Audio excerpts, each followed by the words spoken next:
የሉቃስ ወንጌል ምዕራፍ 19 ከቁጥር 41 እስከ 48 ሲቀርብም ከተማይቱን አይቶ አለቀሰላት እንዲህም እያለ ለሰላምሽ የሚሆነውን በዚህ ቀን አንቺስ እንኳን ብታውቂ አሁን ግን ከዓይንሽ ተሰውሯል ወራት ይመጣብሻልና ጠላቶችሽም ቅጥር ይሰሩብሻል ይከቡሻልም በየበዓሉም ያስጨንቁሻል አንቺንም በአንቺም ውስጥ የሚኖሩትን ልጆችሽን ወደ ታች ይጥላሉ በአንቺ ውስጥም ድንጋይ በድንጋይ ላይ አይተውም የመጎብኘትሽን ዘመን አላወቅሽምና ወደ መቅደስም ገብቶ በእርሱ የሚሸጡትን የሚገዙትንም ያወጣ ጀመር እርሱም ቤቴ የጸሎት ቤት ይሆናል ተብሎ ተጽፏል እናንተ ግን የወንበዴዎች ዋሻ አደረጋችሁት አላቸው ዕለት ዕለትም በመቅደስ ያስተምር ነበር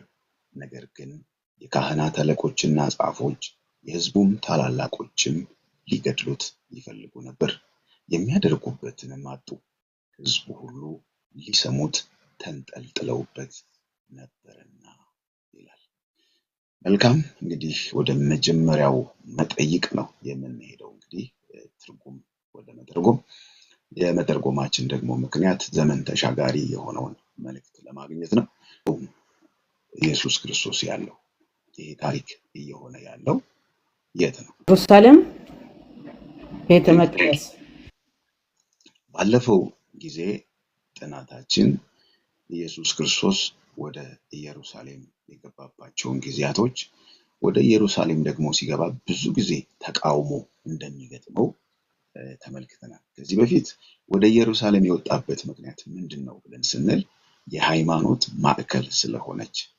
ማለት አክራሪ የሆነው የህብረተሰብ ክፍል የሚገኘው ኢየሩሳሌም ውስጥ ነው እነ ሰዱቃውያን ፈሪሳውያን የሚባሉ የሃይማኖት መምህራን የሃይማኖት ሊቆች ያሉት መቅደሱም ያለው ደግሞ በሁለተኛነት ኢየሩሳሌም ውስጥ ስለሆነ ብዙም የተባሉ ትንቢቶች ፍጻሜ ያገኙት በኢየሩሳሌም ነው ኢየሩሳሌም ወይም ይሁዳ እንግዲህ ሌሎቹ እነ ሰማሪያ ገሊላን ከወሰድን ከዚህ ቀደም እንደነገርኳችሁ ከአሶር የመጡ የተደባለቁ ህዝቦች ያሉበት ስለሆኑ ገሊላና ሰማሪያ በይሁዳ ባሉት ዘንድ የተናቁ ናቸው ለዚህ ነው ጌታ ኢየሱስ ክርስቶስ ዮሐንስ ወንጌል ምዕራፍ 4 ላይ ሳምራዊቷን ሴት ውሃ አጠጭኝ ብሎ ሲላት ውሃ አጠጭኝ እንዴት ትለኛለህ አንተ አይሁድ ሆነ ከኔ ከሳምራዊቷ ሴት እንዴት ውሃ ትጠይቃለህ ብላ ስትለው እዚያው ቦታ ላይ ዮሐንስ ምን ብሎ ጽፏል አይሁድ ከሳምራውያን ጋር አይተባበሩም ነበርና ይላል አብረው አይገበያዩም አብረው አይበሉም አብረው አይጠጡም አይጨባበጡም ኢየሱስ ግን ይሄንን ግድግዳ ጥሶ ወደ ሰማሪያ ሄዶ ያቺን ሴት ሲያገኛት እናያለን እንግዲህ ኢየሱስ ባለፈው ጊዜ ወደ ኢየሩሳሌም ገብቶ ሆሳዕና በጌታ ስም የሚመጣ የተባረከ ነው እያሉ ሲጨፍሩ እንደነበረ ተመልክተናል ስለዚህ አሁንም ታሪኩ ከኢየሩሳሌም አልወጣም ስለዚህ ይሄኛውም ታሪክ ሲፈጸም ኢየሱስ ክርስቶስ በየት ነበረ ማለት ነው በኢየሩሳሌም መልካም ምንድነው የሆነው ምን ሆነ በኢየሩሳሌም ባለፈው ሳምንት ሆሳዕና እያሉ እንደተቀበሉት በአህያ ውርንጫ ተቀምጦ እንደገባ አይተናል አሁን ደግሞ ሌላ አውድ ውስጥ ነው ያለነውና ምን ሆነ በተራ ማይካችሁ ክፍቱና ኢየሱስ ክርስቶስ ላይ ሲነሱ ይላቸዋል እነዚህ ዝም ብሉም ድንጋዮች ይጫዋሉ ያለ ነገር ነበር ጌታ ኢየሱስ እንግዲህ ስለ ኢየሩሳሌም እየተናገረው አለቀሰለት ምን የሆነ ስላለ በዚህ ላይ ነው ጌታ ኢየሱስ ሲናገር ያለው አለቀሰለት ለኢየሩሳሌም እሺ ከተማዋን አይቶ ለኢየሩሳሌም መልካም ምንድነው ለምንድነው ያለው መጎብኛዋን ጊዜ ስላላወቀች ነው ያለቀሰላት የመጎብኛዋን ጊዜ አላወቀችም እዛው ቦታ ላይ የመጎብኛሽን ጊዜ አላወቅሽምና ብሎ ይላል በጣም ጥሩ ኦኬ ምንድነው ሌላስ ከመጎብኛው ውጪስ የመጎብኛዋን ጊዜ እንዳላወቀች ይናገራል እንደው ካለማወቋ ባሻገር ሌላስ ያለቀሰበት ምክንያት ጌታ ኢየሱስ ክርስቶስ የመጣ ለኢየሩሳሌም አልተቀበሉ ስላልተቀበሉት በጣም አዘነ የጌታ ኢየሱስ። ኦኬ እሺ ቴንክ ዩ። አሁን የመጎብኛሽን ጊዜ አላወቅሽምና የሚለው ሐሳብ ያው ዮሐንስ 1:11 ጋር አብሮ ይሄዳል። ዮሐንስ 1:11 ላይ ምንድነው የሚለው? ወደ ገዛ ወገኖቹ መጣ፣ የገዛ ወገኖቹም ምን አላደረጉትም? አልተቀበሉትም ብሎ ይላል። ኢየሩሳሌም ኢየሱስ ክርስቶስን እንደማትቀበል እንደዚሁ ደግሞ ኢየሱስ ክርስቶስን እንደምትገድል ጌታችን ኢየሱስ ክርስቶስ በወንጌላት ውስጥ በተለያየ ጊዜያቶች በተለያዩ ምሳሌዎች ተናግሯል። በሰፊው ከተናገረባቸው ምሳሌዎች መካከል አንዱ የወይን ስፍራ ነው። እስቲ በወይን ስፍራ አስታኮ ጌታችን ኢየሱስ ክርስቶስ ኢየሱስን እንደማይቀበሉትና እንደሚወግሩት እንደሚገድሉት የተናገረበትን ብታስታውሱትን ምሳሌ ንገሩን እስቲ። ኢየሱስ ክርስቶስ በምድር ላይ በነበረበት ወቅት በወይን ቦታ ምሳሌ አድርጎ ስለ ራሱ ሲናገር ነበር። አንድ ሰው ወይን ስፍራ ነበረው። የወይኑንም ስፍራ ለሆኑ ሰዎች አከራይቶ ይሄዳል። ከዛ የወይኑን ስፍራ ፍሬ እንዲያስረክቡት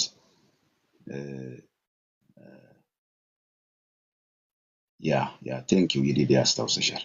ስለዚህ በመጀመሪያ ሰራተኞቹ ላክ። ሰራተኞቹን ቀጥቅጠው አባረሯቸው፣ ገደሏቸው። ሁለተኛ ላይ ልጄን ምናልባት ይፈሩታል ብሎ ልጁን ላከ። ልጁንም ወራሹ ይሄ ነውና ማጥፋት አለብን ብለው ገደሉት። ከዛ የወይኑ ባለቤት መጣ፣ የወይኑን ስፍራ ከነሱ ቀምቶ ለሌሎች ሊሰሩበት ለሚችሉ ሰዎች ሰጠ ብሎ በእንደዚህ አይነት ምሳሌ በተለያየ ጊዜ ተናግሯል። እንግዲህ የወይኑ ሰራተኞች እስራኤላውያን ናቸው። የወይኑ ባለቤት እግዚአብሔር አብ ነው። መጨረሻ ላይ የላካቸው ሰራተኞች ነቢያት ናቸው። መጨረሻ ደግሞ ብቸኛው የሄደው ልጁ ክርስቶስ ኢየሱስ ነው።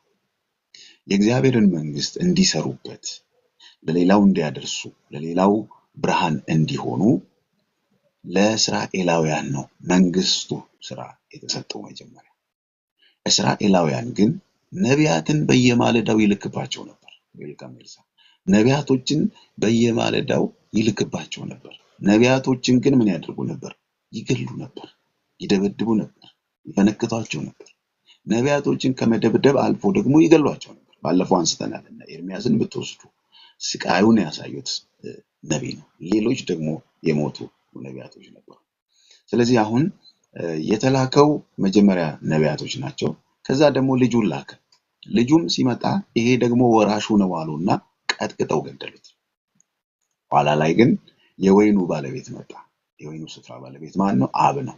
አብ መጣና የወይኑን ስፍራ ከነሱ ተረክቦ ተቀብሏቸው ለሌሎች ለሚሰሩ ሰጠ። ሌሎች የሚለው አሕዛብን እኛን ነው። የመንግስቱ ወንጌል በእስራኤላውያን እጅ ሲንከባለል እንደፈለጉ ሲሆኑ ባለመታዘዝ ረዥም ጊዜያት አሳልፈው መጨረሻ ላይ እግዚአብሔር ልጁን ላከ። ገላትያ 4 ምንድነው የሚለው? የዘመን ፍጻሜ በደረሰ ጊዜ ግን ከሴት የተወለደውን አንድ ልጁን ላከ ይላል። በቃ እግዚአብሔር ያለውን ፕሮግራም ከእስራኤል ጋር ሲዘጋ ለአሕዛብ አንድ ብሎ አዲስ ብርሃን ወጣ። ለዛ ነው ኢሳይያስ 9 ላይ በሞት ጥላ ላሉ ብርሃን ወጣላቸው ይላል። በኋለኛው ዘመን የአሕዛብን ገሊላ ያከብራል። አሕዛብ የሚባለው ገሊላ ቅድም ያልኳችሁ ሰማሪያ ምናምን እነዚህ ከእስራኤል ድብልቅ ህዝብ ያለባቸው ናቸው። መጀመሪያ ለነሱ እድል ሰጠ። ተቀድሰናል፣ አክራሪ ነን ለሚሉት። ኋላ ግን ኢቭን ደቀ መዛሙርቱን ስትወስዱ ከየት ነው የመጡት?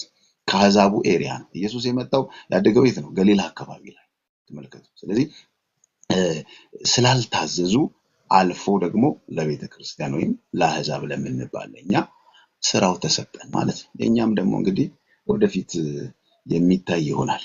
ከጸናንበት ከሰራንበት እሰየው፣ ካልሰራን ደግሞ ምን ሊሆን እንደሚችል። ኤኒዌይስ እንግዲህ ክርስቶስ ኢየሱስ ወደ ኢየሩሳሌም መጥቶ ከተማዋን አይቶ አለቀሰ። ያለቀሰበት ምክንያት አንደኛ ከተማይቱን አይቶ ነው የሚለው። የከተማይቱን አቀማመጥ፣ ህዝቡን፣ ከፍታውን፣ ምኑን ቃኝ። ወደ ኢየሩሳሌም እየገባ ስለሆነ ኢየሩሳሌም በተራሮች ዙሪያ የተከበበች ነች። ዘን ይህንን ከማድረግ ባሻገር ደግሞ ከዚህ ውጪ ብዙ ጊዜ ደጋግሞ እስራኤልን ለመምከር ለመመለስ ጥረት አድርጓል። ዮሐንስ 1:11 ላይ ወደ ገዛ ወገኖቹ መጣ ይላል። እንደውም ደቀ መዛሙርቱን ሲልካቸው ወደ አሕዛብ እንዳትሄዱ ከእስራኤል ቤት ወደ ጠፉት እንጂ ብሎ ከእስራኤል ቤት የጠፉትን እንዲጎበኙ ሄደው ለነሱ ወንጌል እንዲነግሩ ይልካቸው ነበር። ሄደውም አጋንንት አወጣን ታዘዙልን ምናምን ብለው ደስታቸውን ሲገልጹ በዚህ ደስ አይበላችሁ፣ ስማችሁ በሰማያት ስለተጻፈ ግን በዚህ ደስ ይበላችሁ ብሎ ሲያርማቸው እናያለን። ስለዚህ ኢየሱስ ያለቀሰበት አንዱ ከተማዋን አይቶ፣ ሁለተኛ ባለመቀበሏ የመጎብኛሽን ጊዜ አላወቅሽምና ነው አይደል ያልነው። እሱን ስናይ እድል ሰጣት። በመጨረሻው ሰዓት ከተመለሰች ብሎ እድል ቢሰጣትም ጭራሽ ሊመልሳት የተላከውን ክርስቶስን ወስዳ ስታንጠለጥለው እንመለከታለን። ስለዚህ ኢየሱስ እግዚአብሔር ሊረዳት፣ ሊያግዛት፣ ሊመልሳት እየፈለገ መመለሱን ግን አልፈለገችም። ያስለቀሰው ይሄ ነው። አንድን ሰው ልታድኑት ፊት ጥፋት አለ፣ ተው በዚህ አትሄድ፣ ይሄ መንገድ ተው እያላችሁት እምቢ ብሎ ቢሄድ እየወደዳችሁት እያዘናችሁለት የሚመጣበትን ነገር እያያችሁ ራሳችሁን ይዛችሁ ሄዶ ገደል ይገባል። እግዚአብሔርና እስራኤል እንደዚህ የሆኑት። ስለዚህ ኢየሱስ ክርስቶስ ሲያለቅስላት ይህንን ከፊቷ ያለውን ነው ሌላው ነገር ያየው። ምንድነው ከፊቷ ያለው? እስቲ ምን ሊሆንባት እንደሆነ ነው የተናገረው። ከክፍሉ ጥቀሱ። እንደሚያስጨንቋት ኦኬ፣ ጠላቶቿ እንደሚያስጨንቋት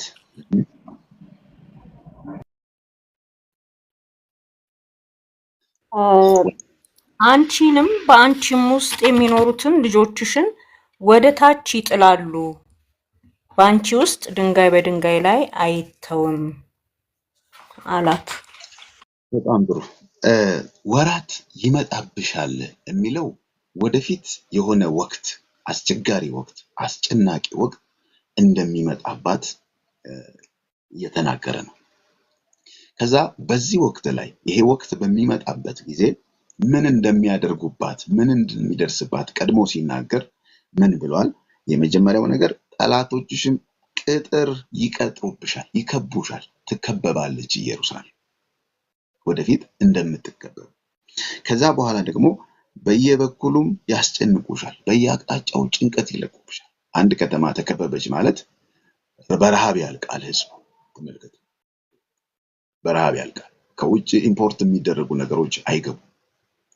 ሳይኮሎጂካሊ ኢኮኖሚካሊ ድቀት ነው የሚደርስባት። ቀጠለና ደግሞ አንቺንም በአንቺም ውስጥ የሚኖሩትን ልጆችሽን ወደ ታች ይጥላሉ፣ ይፈጠፍጣሉ ልጆችሽን። እንደገና በአንቺም ውስጥ ይልና ደግሞ ሌላ ነገር ይናገራል። በአንቺም ውስጥ የሚለው ድንጋይ በድንጋይ ላይ አይተውም። ምን ትዝ ይላችኋል? ድንጋይ በድንጋይ ላይ የሚለውን ስትሰሙ ኢየሱስ ክርስቶስ በአንድ ወቅት ላይ ማቴዎስ 24 ላይ ቲንክ ሲናገር ቤተ መቅደሱን ያሳዩት ነበር።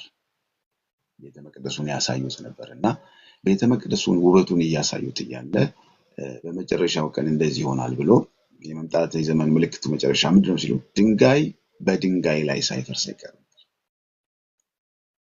ስለዚህ ስለምን እያወራ ነው? ይሄ ያምራል፣ ስንት ዓመት ነው ከተሰራ የምትሉት ቤተ መቅደስ ሳይፈርስ አይቀርም። ሌላ ጊዜ ደግሞ ይህም ቤተ መቅደስ አፍርሱት በሶስተኛውም ቀን አስነሳዋለሁ ብሎ ሲል ስለራሱ ደግሞ ማንነት ስለራሱ ቤተ መቅደስ ሲናገር በሶስተኛውም ቀን አስነሳዋለሁ ሲል እነሱ ቀጥታ ተርጉመውት እንዴት 46 ዓመት ሙሉ የተሰራ ቤተ መቅደስ አንተ በሶስት ቀን ትሰራለህ ብሎ ተነስተውበታል። ስለዚህ በአንቺም ውስጥ ያሉትን ብሎ ሲል እስራኤላዊ የሆነ ዜጋ ወንድ፣ ሴት፣ ወጣት፣ ሕፃን ሳይቀር ይጨፈጨፋል። በአንቺም ውስጥ ያለው ድንጋይ በድንጋይ ላይ ደግሞ ሲል ስለ ቤተ መቅደስ ነው። የእስራኤል ትምክህት፣ የእስራኤል ክብር፣ የእስራኤል ሂስቶሪካሊ ሪሊጂየስ መሆን መቅደሱ ነው። ስለዚህ እያወራ ያለው መቅደሱንም ያፈርሱታል እያለ ነው ያለው። መጨረሻ ላይ ሲናገር ይሄ ሁሉ የሚመጣብሽ፣ ይሄ ሁሉ የሆነብሽ ምክንያት የመጎብኛሽን ዘመን አላወቅሽም። እግዚአብሔር የሚጎበኝበት ጊዜ አለ። እግዚአብሔር ጊዜ ሲያመጣ ለእግዚአብሔር ጊዜ ምላሽ አለመስጠት በህይወታችን ላይ ደግሞ የሚያመጣቸው ኪሳራዎች አሉ። ከእስራኤል ታሪክ ውስጥ የምንረዳው ምናልባት ታሪኩ ተፈጽሞ አልፏል። 70 ዓመተ ምህረት ላይ የሮም መንግስት መጥቶ የእስራኤልን መንግስት ተቆጣጥሯል። እንደተባለውም ከከበቧት በኋላ እስራኤል እጅ መስጠት ስላልፈለገች የተቻላትን ስታደርግ ስትከላከል ከከበቧት በኋላ ከተማዋን መቅደሱን ሳይቀር አጋይተዋል። ስለዚህ ምንድነው የሆነው? ይሄ እንግዲህ ቤተ መቅደስ ጌታችን ኢየሱስ ክርስቶስ ካለ በኋላ ሮማውያን መጥተው መቅደሱን እንዳቃጠሉት ታሪክ ይነግረናል። እንደዚህ አይነት ነገሮች ላይ ቀድመን ማብራሪያ ያላቸው መጽሐፍ ቅዱሶችን ሄደን ካነበብን ሂስቶሪካል ታሪካዊ የሆነ ነገሩን ሊነግሩን ይችላሉ። ስለዚህ ሌላ ቦታ ላይ እንደውም ምን ይላል ኢየሱስ? ቀደም ብሎ አጥንተናል። ሄዳችሁ ለዚያች ቀበሮ ይላል። እስራኤልን ነው ቀበሮ ይላል። ለዚያች ቀበሮ 2 ቀን አጋንንትን አስወጣለሁ፣ አጋንንቶችን አስወጣለሁ፣ በሶስተኛውም ቀን እፈጸማለሁ ብላችሁ ንገሯት ይላል። ሲጀምር እያለቀሰ ከተማይቱን ተመልክቶ ነው የሚለው።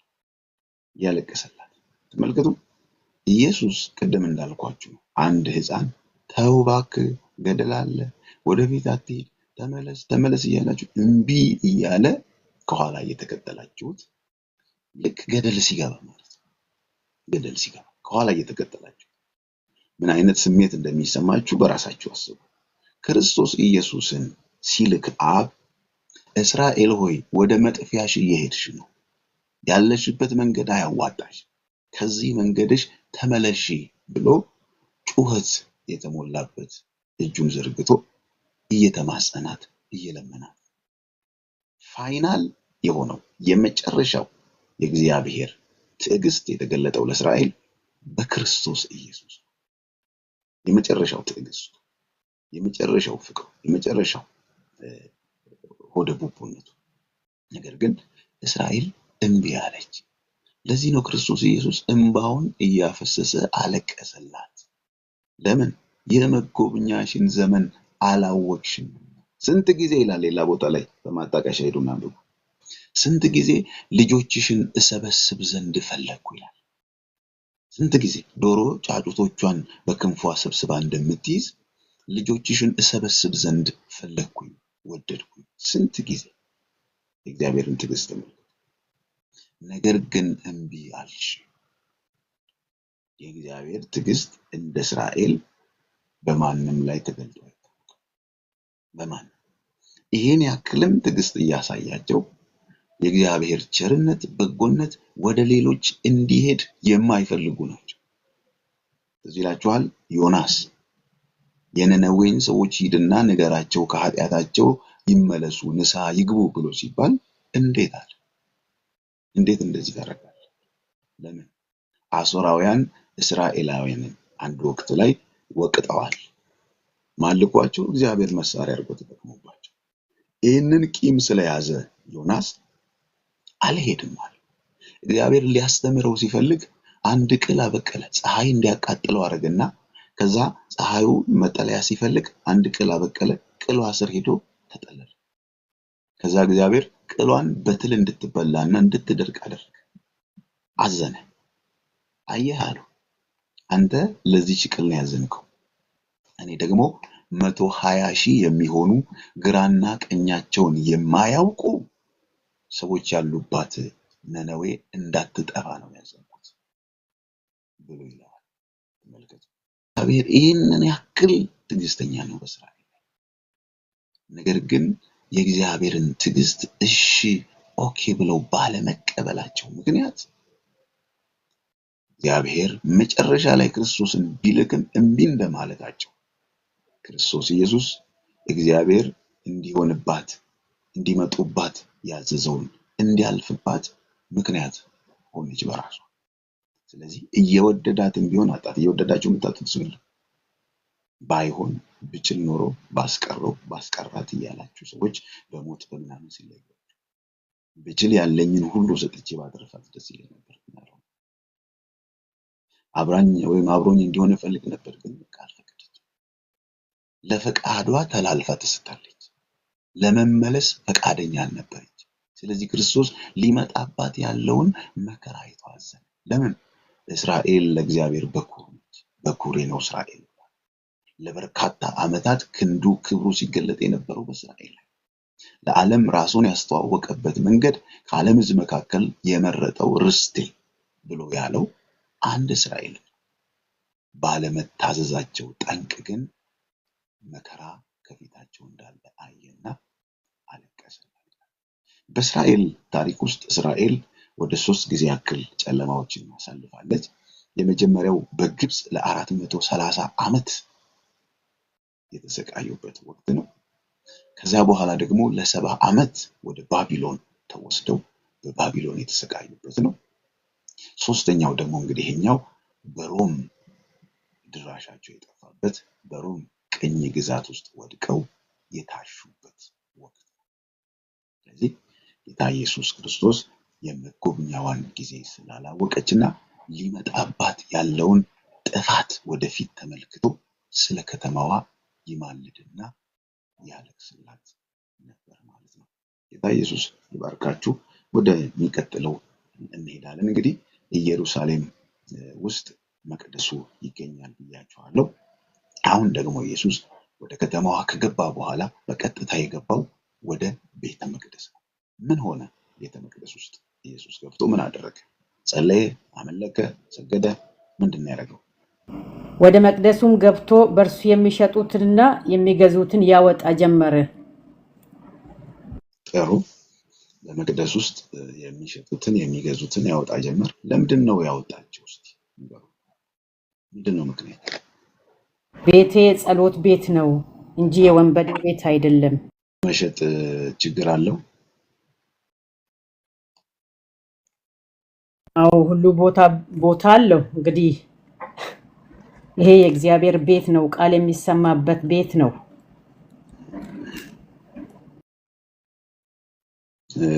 ቃል የሚባል የለም። ያው በዚህ ወቅት ላይ መስዋዕት የሚቀርብበት መቅደስ ነው። ያው መቅደስ ቦታ ላይ መስዋዕት ይቀርባል፣ ቅዳሴ ይደረጋል፣ የተለያዩ ሃይማኖታዊ ስርዓቶች ይደረጉበታል እና በወቅቱ ርግቦች ያስፈልጋሉ፣ በጎች ያስፈልጋሉ ምናምን እና ምንድን ነው ይሄን ያደረገበት ምክንያት? ሰው ለመናዘዝ በጊዜው ነው የሚመጣው። ባይዘው በማጣቀሻ ከሄዳችሁ ይሄንን ዮሐንስ 2 ላይ ታገኛላችሁ። ምንድነው ኮንሰፕቱ? ይሄን ያደረገበት ምክንያት ምንድነው? እንደውም ዮሐንስ 2 ላይ ጅራፍ አበጅቶ እየገረፈ እየገለበጠ ገበታውን ሳንቲማቸውን እዛ የሚሻሻጡትን አስወጣቸው። 2 ላንብብላችሁ። እሺ።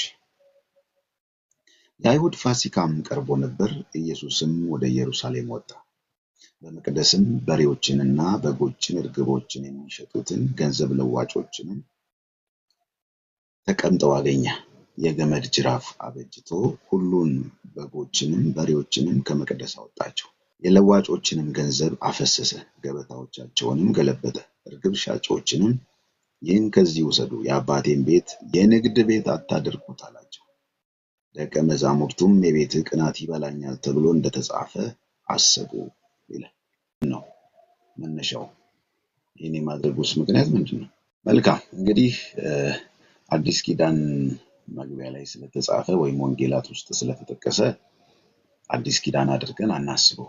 ይሄ ክስተት ብሉይ ኪዳን ዘመን ላይ ነው ወይም የአዲስ ኪዳን መግቢያ ላይ የተፈጸመ ነገር ነው። እንግዲህ በብሉይ ኪዳን እንደተባለው በዓመት የተወሰኑ ጊዜያት ወደ 3 ጊዜ ያክል ኢየሩሳሌም ወዳለው መቅደስ ለበዓል ይመጣሉ።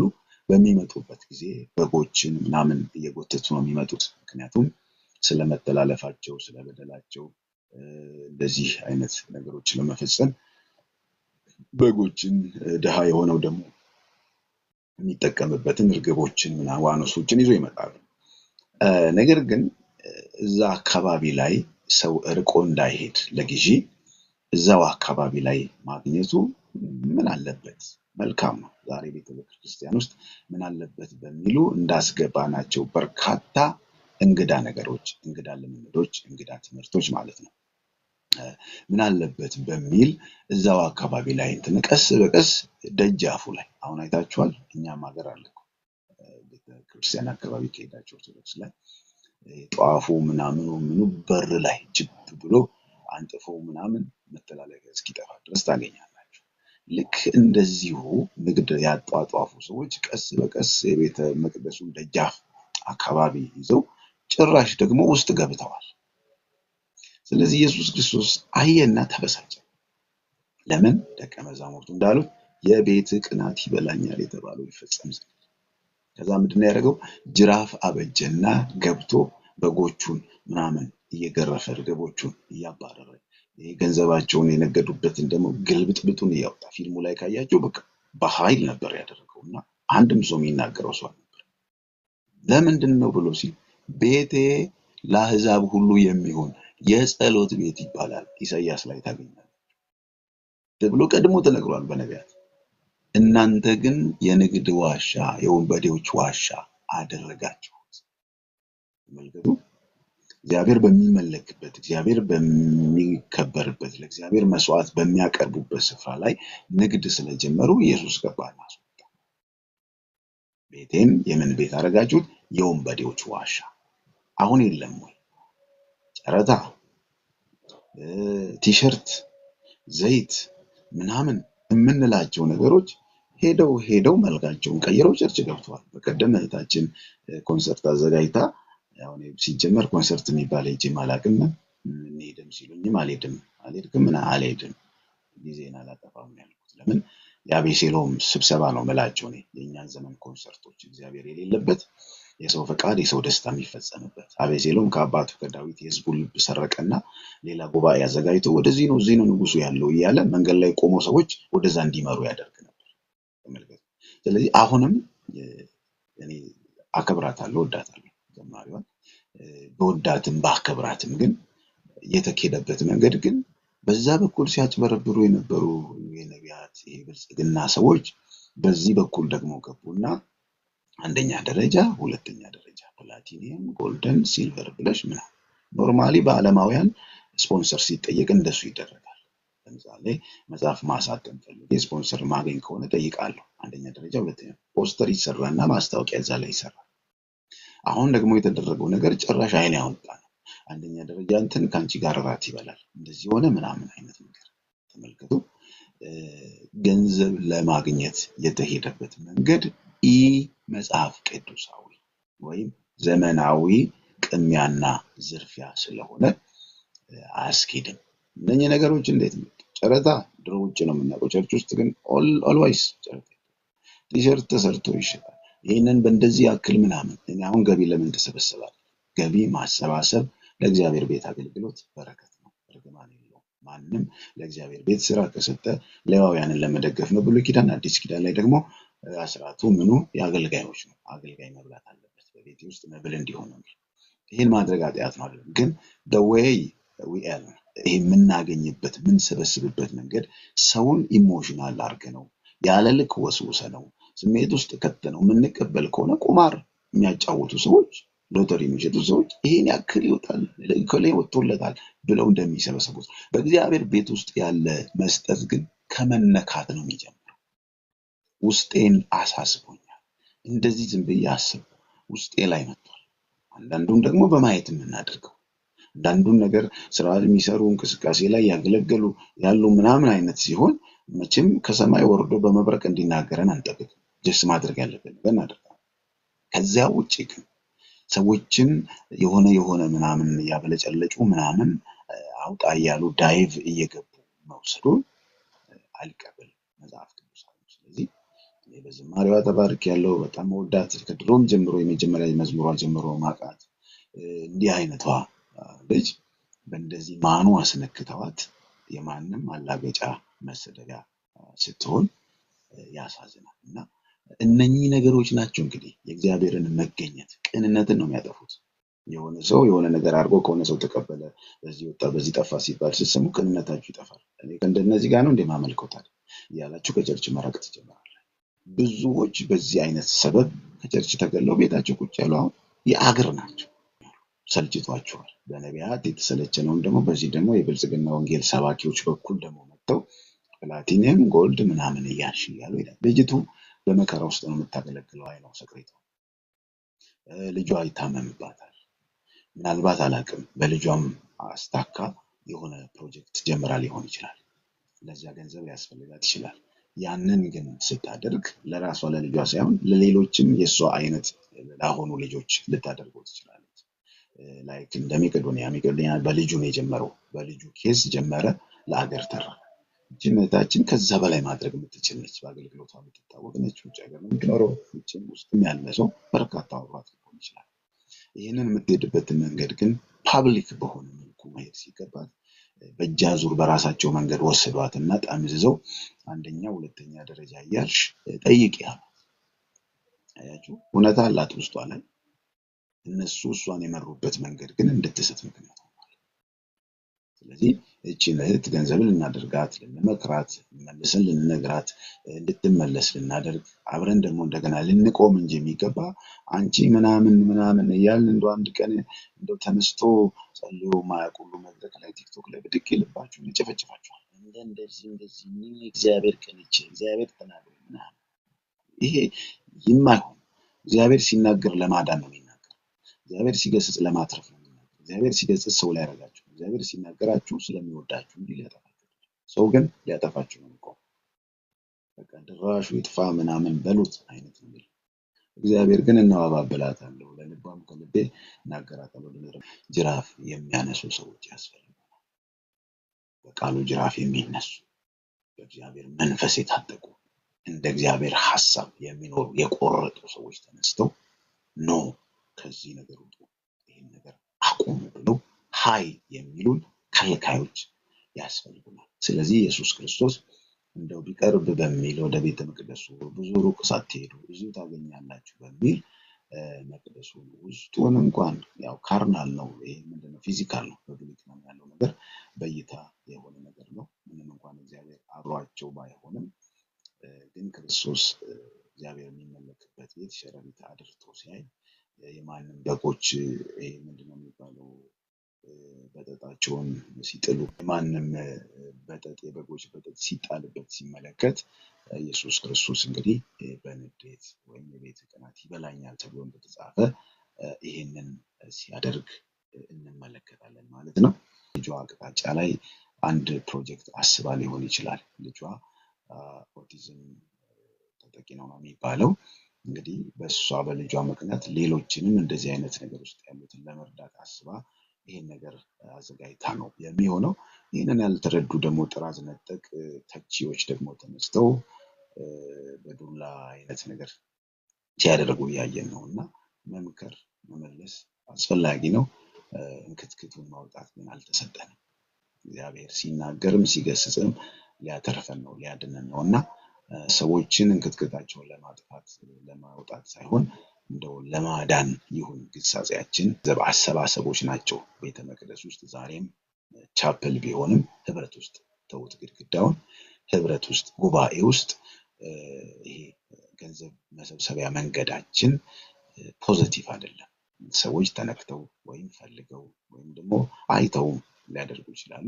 ከዛ ውጪ ግን እንዲህ አድርግ እንዲህ አምጣ ይሄን ንካ ይሄን ግዛ ተጸልዮበታል ተቀብቷል ጨው ምናምኑ እየተባለ የሚኬድበት መንገድ ትክክል አይደለም። የእግዚአብሔርን መገኘት ያራቀብን ሰዎች እግዚአብሔርን እንዲፈልጉ ሳይሆን ጨውና ዘይት ውሃ እንዲፈልጉ ያደረግንበት ምክንያት መንገድ ምን አድርጓል? የእግዚአብሔር ክብር ከእግዚአብሔር ጉባኤ መካከል እንዲሄድ ምክንያት ሆኗል።